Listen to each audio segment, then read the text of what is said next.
once again, hey, congratulations for Willys Wonderland. Thank you. Yay. We're so thrilled that everybody's responding to it and having such a good time. I was going to say the movie's been out, and the funniest thing is people are still talking about this film. I mean, are you even surprised that people like either love or they just want to talk about this film? I'll tell you the truth, I'm not surprised at all. I mean, we've got the iconic movie star in the world, Nic Cage, and then Emily Tosta, who is amazing in every way and such a strong, suffers no fools, tough chick. What did you say, Emily? Badass. And she is. Incredible Beth Grant. Come on. Well, it was my honor to work with Emily. I tell you, she is something else. She is really going places. So I'm not really surprised at all. This crazy, wacky script, Nic, beating the hell out of all those animatronics. And then Emily, who gave us, life and grounded us in this story so that we could follow the story through her eyes. And so you got to have that person, that takes us on the journey. So we were very fortunate to have Emily. Oh, thank you, Beth. I mean, it was such an honor working with you. Like I've told you many times before, I admire you so much and you're so incredible and you're an iconic woman. So it was an honor to work with you. Well, thank you. So she and I are just going to run off together, Gig. We'll see you later. I was going to say, I could just shut off my camera and then you could just interview me. We're having a moment here, okay? Yeah, we'll just start crying and remembering when I chained her to the radiator in the trailer and how beautifully romantic it was. Well, then let me start off with the easy question. Obviously, the obligatory question that always been asked is, why did you want to do a movie like Willys Wonderland? Because this story is bonkers. It's just out there. Who wants to start? Emily, go first.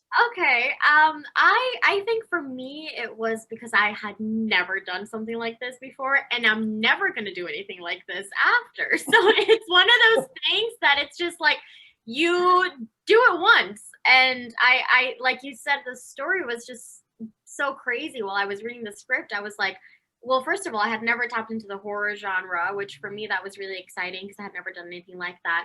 And obviously just being able to lead a film next to somebody like Nicolas Cage was such a crazy honor and such a wonderful experience. So I think to me, once I read the script and the genre and the physicality, the stunts, and Nic Cage being attached to it, and it was just a lot of reasons why I was like, this is going to be a really fun experience. So let's just go for it. Beth? And we're glad she did. Well, my dear friend Grant Kramer is one of the producers, and he and I were in acting class together back in the day, and it was this extraordinary class. I mean, Patrick Swayze and Tom Selleck and a lot of fabulous actors, and he and I were scene partners, and you know how that is when you're starting out together. So anyway, he called and sent me the script, and I did think it was bonkers. You used the perfect word. I hadn't heard anybody use that word, Gig, but that is exactly what my reaction was. This is bonkers. I can't stand those children's places. When I was raising my daughter and with my nieces, I would take them to these kiddie restaurant places with animatronics, and I just thought they were hellholes. And to think of a movie that really beats them to death and takes them out to the garbage can, I don't know, I just thought that was hilarious. And who better to do it than Cage Rage, Nic Cage, and the fact that he didn't speak during the movie. I remember asking Grant afterwards, does he really not speak? You're never going to give him a line. He's not going to speak at all. I just thought that was the coolest thing, to have this drifter come in. We don't know anything about him. And that he's so determined to clean the place is hilarious to me also, that he's got his Windex and his stuff and he just keeps scrubbing and cleaning. And killing them is sort of part of the cleanup, isn't it? He leaves Willys spotless. So unfortunately, Sheriff Lund bit the dust too, but I don't know. I just thought it was bonkers. That's a great word for it. And I wanted to do it. And I love Nic. I've worked with him on Matchstick Men, and I had actually helped him cast a movie he directed. And I just think he's so special and sweet and kind. And at this stage of my career, I want to work with nice people who are going to be kind and loving. It's just not worth it, you know? And he's one of those people you can rely on the fact if he's starring in the movie, people are going to be kind to each other because that's what he insists upon. That's who he is, starts at the top. Wow. Emily, what I know you're a different generation because I'm part of the X generation where my parents used to drag me to those those restaurants and so on. But places, yeah. Yeah, but I think you're much more of a younger generation where they do they even still have these restaurants? I don't even think Chuck E. Cheese. There's that many Chuck E. Cheeses anymore now these days. Oh yeah, it's actually funny because I didn't grow up in the United States. So in my country, in Dominican Republic, we don't have places like those. At least while I was growing up, there weren't any. So my first time going to a Chuck E. Cheese was, I think I might have been maybe 17, 18. I don't remember, but it was around that time. And I was actually taking my friend's sister. We were taking her little sister for her birthday. And that was my first time ever at a Chuck E. Cheese. And I was like, oh my gosh, this is so interesting. Because I didn't grow up having anything like that. So yeah, that's probably my one and only time at a Chuck E. Cheese. Yeah. Well, you should be fortunate because as a young child, you're going to get two experiences. Either you're going to love it or you're going to be terrified of those. It terrified me. There was some drunk woman on stage dancing with the rats. And I mean, it's a hellhole. I'm glad to hear there are not that many more. I don't know. I'm going to get sued for disparaging Chuck E. Cheese. Oh, bad. So it's a parody. I'm making light of it. It's comedy. It is. I mean, if anyone who watches this movie, it is in its own way a horror parody in its own way. So, what was it like when you actually walked onto the set of Willys Wonderland here? Because the detail of the set and the animatronics is really good. Oh, yeah. Oh, I'm so glad I appreciate, because I felt that. I mean, the first scene I did, I think, was with Emily when I chained her to the radiator in the trailer park. And I walked out of my trailer and there was a double rainbow. And it was going from one side. I mean, it was more than 180 degrees because we were on a slight hill. And I thought, this movie's going to work. I mean, that's quite an entree.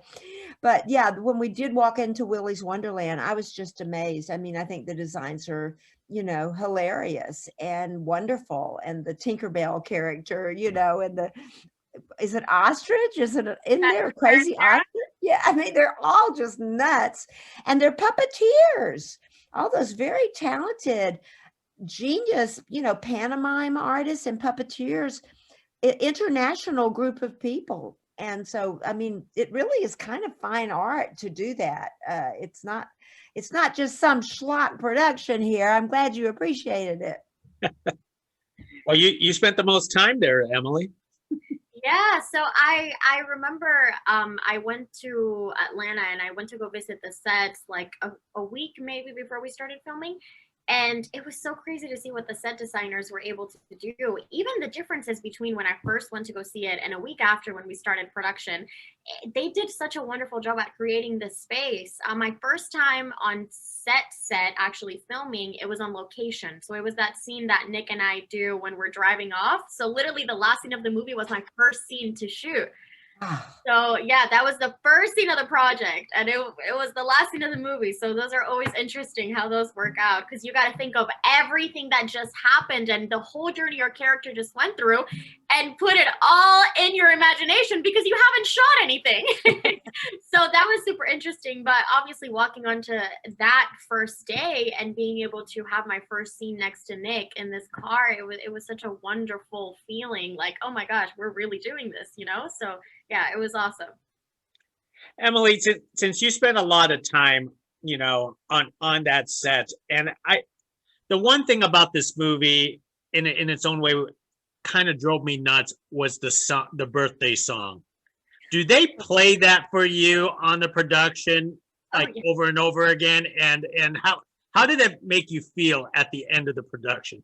Creepy as heck.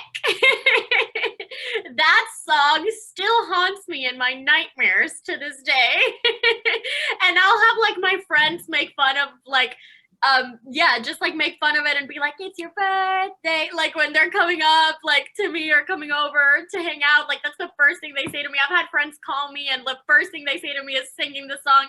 I just think it's so funny. Yeah, but that song definitely has haunted me for sure. Beth, you once again, you play every role perfectly. This time you're playing, you know, sort of like an embattled law enforcement officer. And in fact, just a couple weeks ago, I talked to you know, your co-star there, David Sheftel, about it, and he only had kind words to say about you, just like you two are saying to each other. But how did you want to get into the role like this? Yeah. Well, I had always wanted to play a sheriff, interestingly enough. I just felt I should be in law enforcement. I don't know. It was just this thing in me. And I have many times toted a shotgun. So I always enjoy that. I'm embarrassed to say it in a way, but there's something that empowers you. You know, I'm a peaceful person and I don't even like guns. My grandfather was a hunter, so I did grow up around shotguns. But there is something in storytelling for a woman, especially, that, you know, empowers you to hold a shotgun. So I have to say, even though you have a beautiful kitty over there. Look at that cat just came through your window. That's a different cat that left, by the way. I have two cats. That's a gorgeous cat.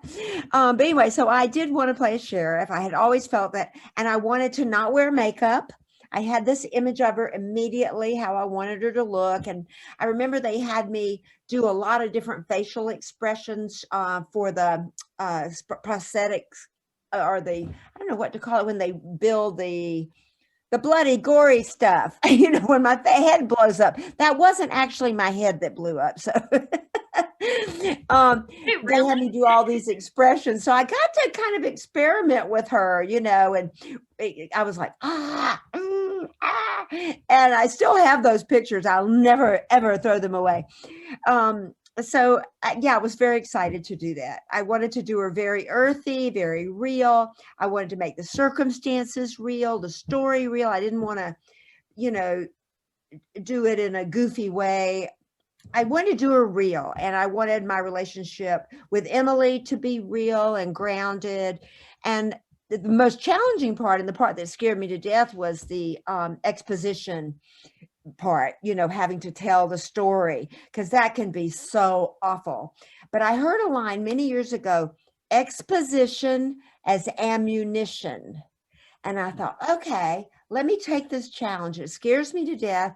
Let me see if I can tell this story in a way that's absolutely real. This actually happened. And I hope I succeeded, but that was my goal. You definitely did. Real. Thank you. See, Emily just took the words out of my mouth. Thank you. Emily, your character, you described it before, badass. Hey, talk about the fight choreography, the fighting mano a mano against these animatronics. What was that actually like? Was it difficult or was it easy? So it was very interesting. I actually I've said this before. Between Kevin and the stunt coordinator, they always brought in very new and exciting ideas to try per scene, and they always had such a wonderful vision of what they wanted it to look like. So, and at the same time, they allowed me like the creative expression of also bringing in my ideas as well. So it was super fun because there were actually people in these costumes, so it's not like I had to imagine anything. So I was literally fighting with them. So I think one of my favorite moments was when I was beating Tito the Turtle with the shotgun and I was just beating the crap out of him. And I remember we were filming this scene, it was super late at night, and I feel so bad because I actually hurt the guy in the costume and I hit him. I hope this isn't too rated R. I hit him in his private part with the shotgun. And he just kept going and kept going. And I was like, oh my God, I didn't know that I did that until after they called cut. And he was like, oh, you guys. And I was like, oh no. So it was very real. There's a lot of things that happened in all those action sequences. And I was actually fighting these real people inside these costumes. So yeah, a lot went down for sure. Wow. Yeah, I hope that guy never sues me in his life. Well, you know what? You need to do this again. It comes with experience. Yeah. Yes, absolutely. Yeah, can't you totally see Emily being like the lead action person in an action film? I mean, that's kind of what this is anyway, is an action film. There's certainly plenty of it, but I could see her, you know, really being a Marvel lead character, you know, saving the universe. God knows we need her. Oh, thank you, Beth. That means a lot. Wow, thank you for that. It almost sounds like Beth is your casting director. That's right. That's right. I should have Beth as part of my team. God, she does so many wonderful things. Call me up. I'll tell them a thing or two, and I won't charge any percentage. There we go. One of the things that like you brought up at the beginning, a lot of things is all about Nic Cage. In fact, when I saw Willys Wonderland, I actually watched it twice. Once because, you know, as an interviewer, I have to watch it. And the second time around, somehow, I don't know why my friends have it, but they have Nic Cage parties every time Nic Cage comes out with the movie. That's And they always contact me and it says, hey, are you getting a screener? Because we want to do a Nic Cage party. So what is about Nic Cage that makes him Nic Cage that we love him so much? Man, I mean, he's Nic Cage. He's a freaking worldwide star. He's amazing. He's had such a wonderful trajectory. He's been in so many incredible films. He just himself, even as a person, he's such a character. Like, he's so eccentric and he's wonderful. I mean, I've always been a fan of Nic Cage. Since I was a little girl, I would watch him. I think my favorite movie of his is actually Face Off. God, that's a great freaking movie. So yeah, I mean, he's Nic Cage, man. That's right. He's Nic Cage, man. He, you know, my friend Mike Ward wrote Face Off, and I also am a fan of Face Off. I love that. I'm glad you mentioned that one. But he's done so many iconic roles. I mean, I know he got his Oscar for what, Moonstruck, but besides that, I mean, just such an eclectic career. And I have seen this National Treasure too, which is so funny. Why would I be obsessed with this movie? It sort of happened by accident, but I really have studied his work. He is a great actor. And when he goes, watch out. He goes, he does not hold back.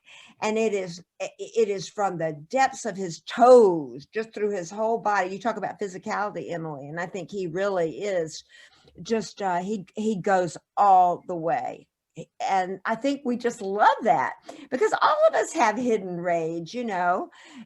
I think especially these last years with all the polarization in this country and nervousness and the pandemic and everything.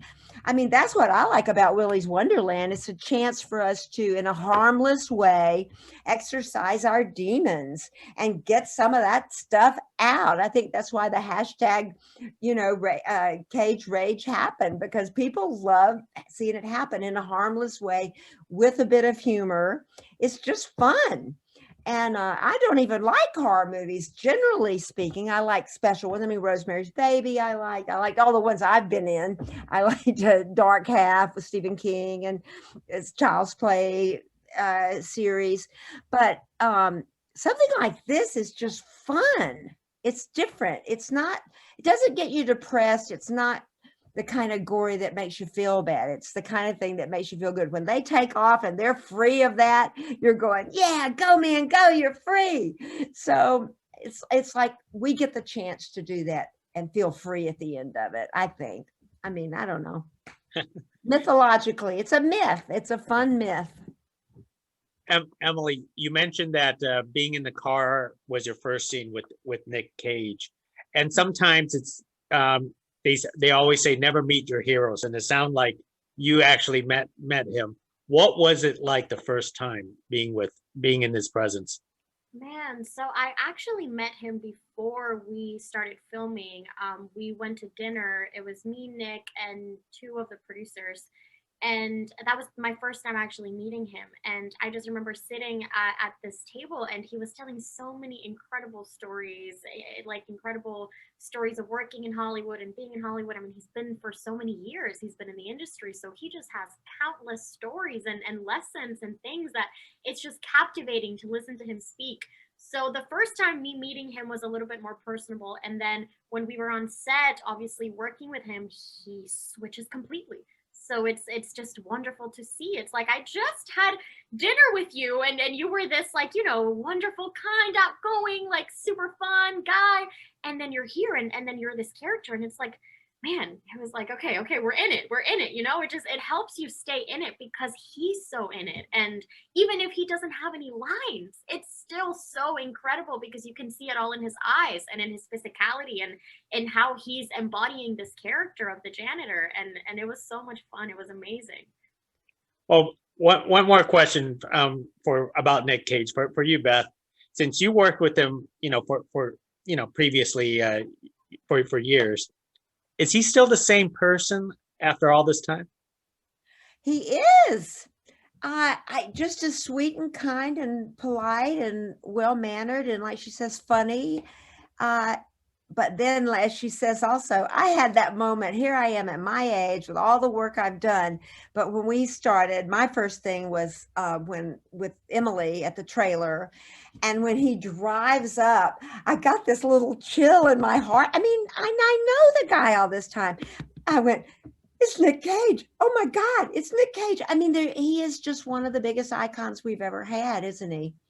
And it's thrilling to be in his presence, honestly. Wow.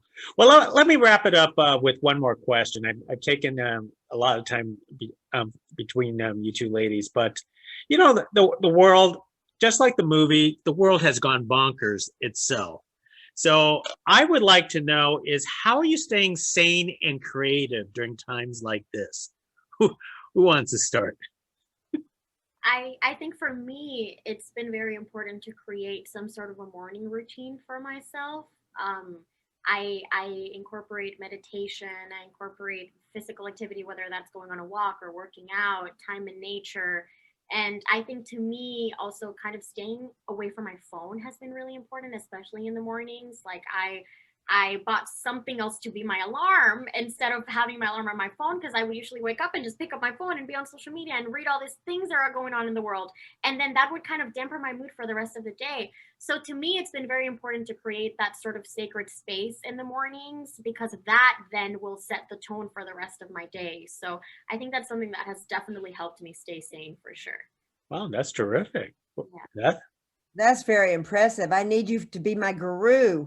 I did take a social media break recently for a couple of months. I'm back now though, and I'm addicted all over again.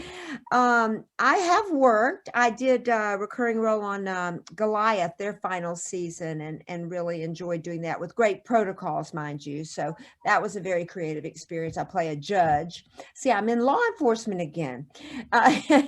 But so I did do that. I've been writing. I have a play that I've written, and we did a big rewrite, and we had a Zoom reading, and saw that we still need to cut more, which is challenging, but that was a creative experience. I did a movie, which was fun and thrilling. I signed a non-disclosure. I would tell you about it because it's really good.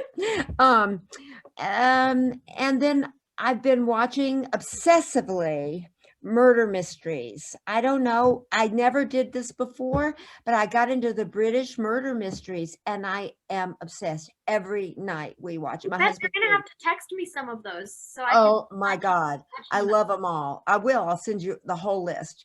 Yeah. It's and the stories are so good, the writing's so good, and trying to figure out who did it. I guess I am getting sort of a taste for blood these days. I don't know. It's weird.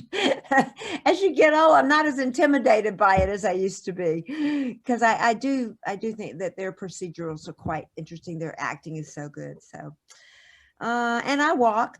I'm lucky. I have a big yard, and my husband sort of made an area for me to walk. So I do a walk. I put in, rock and roll music, and I walk. And in fact, I'll tell you one quick funny thing that happened, because here I'm 71. I know I look good, but you look good, girl. So last summer I had my walk, and I do kind of dance while I'm walking. And I came in and I started having chest pains. I thought, oh my God, I'm having a heart attack. And it didn't go away. And the next day I called and my doctor said, you got to come in and get an EKG. And so I get this entire workup, heart workup. They said, there's really nothing wrong with you. And they said, so what were you doing? What happened? I said, well, I was walking and I had on music and I was kind of dancing. Well, how were you dancing? And I said, well, I was kind of going like this. And they said, you sprained your chest wall, you dummy. You're not having a heart attack. We just did this whole workup. You were dancing too hard. I was rocking out. So I still got it, baby. That's all I have to say. Oh, Beth was literally dancing too hard. Dancing too hard. That's the greatest story to end this on. Honestly, I'm so happy you told that story, man. You folks are having too much fun in life. So you know what? That is great. Well, hey, I appreciate you carrying this conversation with me about Willys Wonderland. I mean, it's a cult horror classic that I'm just going to call it right now. So Gig said it must be true. That's right. That's right. And before, just one more thought. You two should work together again. Yes. You have great chemistry. So yes. I'll be the old lady in the cave when she's the superhero and she has to come to the cave and visit the old lady who talks to her like this. How does that sound, Emily? Hey, maybe we should make our own script, huh, Beth? That's an idea. Let's talk. And Gig, you are the witness to this. That's right. I have it recorded. Man, thank you so much for having us, man. This was so much fun. Seriously, thank you for having us. No, thank you for being so friendly and so happy to do this. Thank you. Bye.